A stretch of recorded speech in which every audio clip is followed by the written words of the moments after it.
March 1944. The United States was embroiled in one of the greatest wars known to man when the submarine U.S.S. Blackfish set out for a 2-year patrol in the South Pacific. On board were 9 officers and more than 90 enlisted men.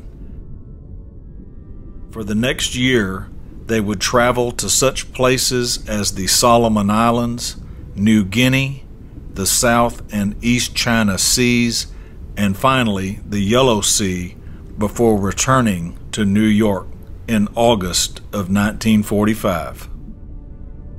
One of these men was Arthur K. Bergstrom, a young naval officer from Austin, Texas.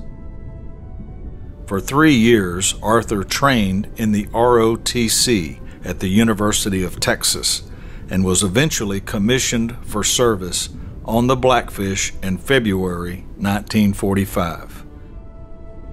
This is his story. I'm Arthur K. Bergstrom.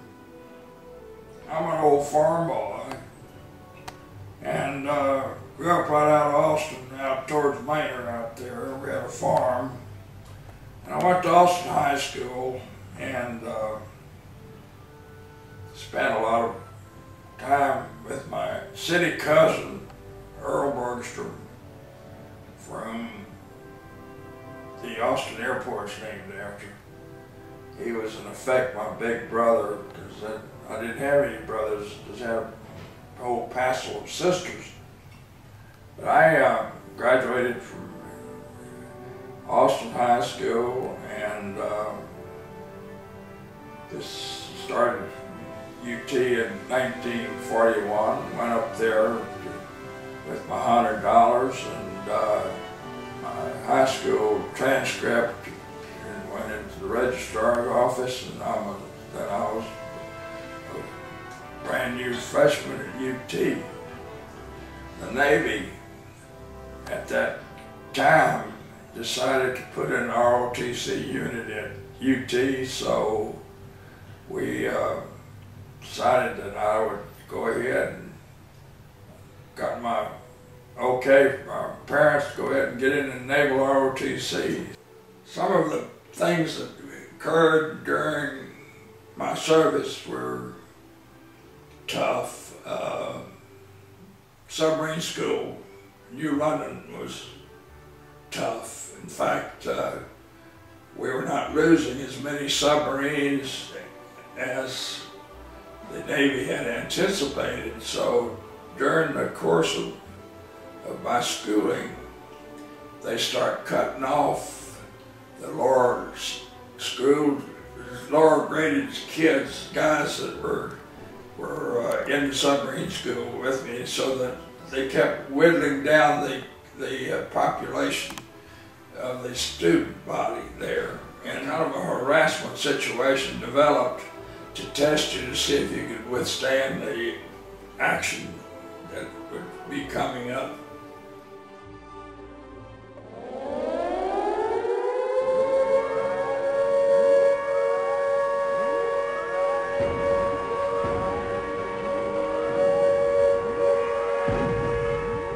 Yesterday, December 7th, 1941,